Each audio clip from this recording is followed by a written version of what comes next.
इस वीडियो में मैं कवर करूंगा टाइप्स ऑफ प्लानिंग मॉडल। ठीक है, तो सबसे पहले प्लानिंग मॉडल क्या ये समझ लेते हैं। जब डेवलपमेंट मॉडल को जब हम यूज करते हैं किसी सर्टेन प्लानिंग प्रॉब्लम को सॉल्व करने के लिए, रिजॉल्व करने के लिए, तो उसको हम प्लानिंग मॉडल कहते हैं। Basically three kinds of planning model होता है।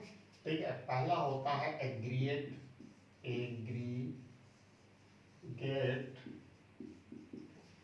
या इसको मैक्रो इकोनॉमी प्लानिंग मॉडल।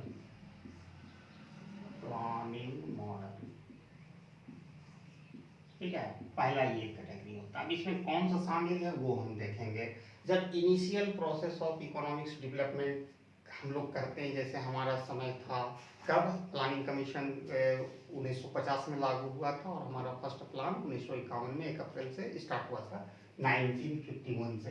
तो उस समय जब हम इनिशियल प्रिपरेशन करते हैं किसी प्लानिंग का, तो उस समय एग्रीगेट या मैक्रो लेवल प्लानिंग की आवश्यकता होती है और ये टारगेट करता है इंटायर इकोनॉमी को। ठीक है, तो एग्रीगेट इसका गुड एग्जांपल आप कह सकते हो हायर डोमर प्लानिंग मॉडल। ठीक है, जिसका जो टारगेट करता है नेशनल आउटपुट, नेशनल कंजप्शन, मतलब इंटायर इकोनॉमिक्स को टारगेट करता है। ये कब आवश्यकता होती है? जब हम अपना फर्स्ट टाइम प्लानिंग हम इंप्लीमेंट कर रहे हैं अपने कंट्री में, जैसे हम लोगों ने 1951 में 1951 में किया था।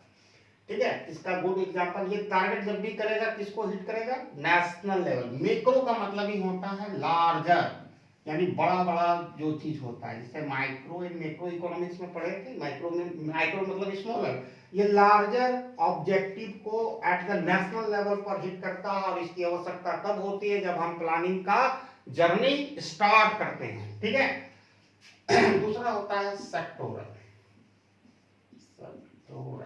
अब सेक्टोरल प्लानिंग मॉडल का भी दो काइंड्स हैं।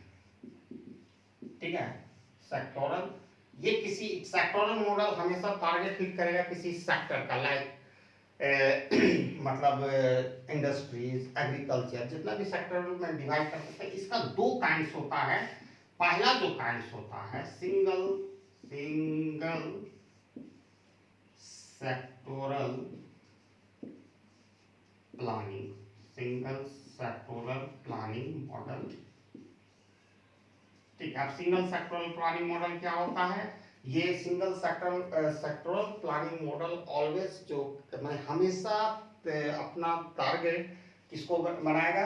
किसी एक पार्टिकुलर सेक्टर को, जैसे एग्रीकल्चर सेक्टर हो गया। ठीक है, एक पार्टिकुलर एग्रीकल्चर सेक्टर को ही बनाया, तो उसका ये इनपुट कैसे एबिलिटी हो, ठीक है, कैसे उसके लेबर फोर्स को स्किल बनाया जाए, उस पर वो इन्वेस्टमेंट करता है। उसको कैसे उस सेक्टर को प्रमोट करने के लिए जो जो भी रिक्वायरमेंट होता है, जो जो वो सेक्टर प्रॉब्लम को फेस कर रहा है, वो सबको दूर करता है। जैसे एग्रीकल्चर को हम ले लेते हैं, तो एग्रीकल्चर हमारा सेक्टर में कौन सा प्रॉब्लम, पार्टिकुलर प्रॉब्लम जो फेस कर रहा है, जो एग्रीकल्चर को डेवलपमेंट करने से रोक रहा है, उन सारे प्रॉब्लम को ओवरकम करने के लिए किसी विशेष सेक्टर पर इंटायर फोकस दिया जाता है। दूसरा होता है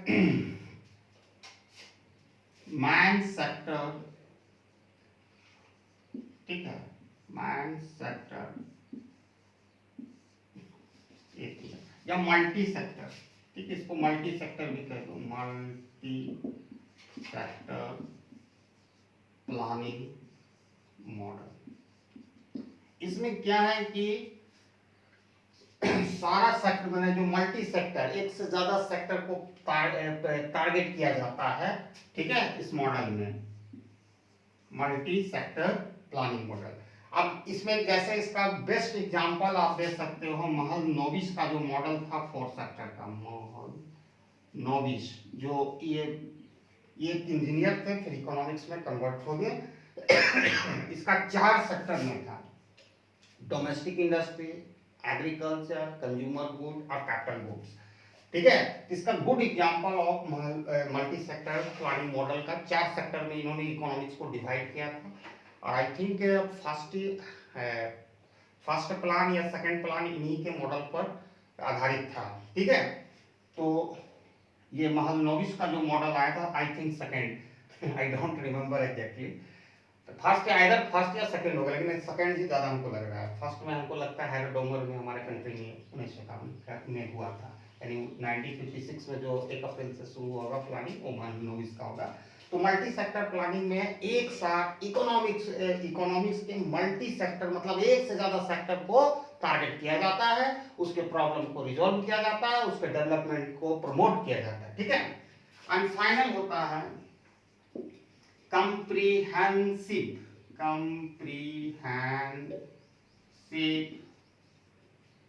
inter-industry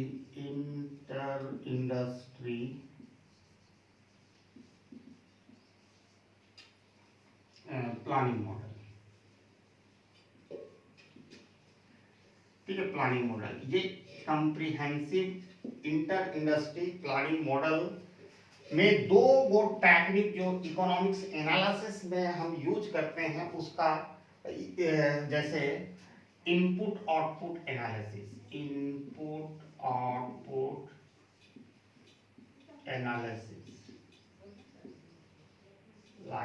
और दूसरा होता है लीनियर प्रोग्रामिंग,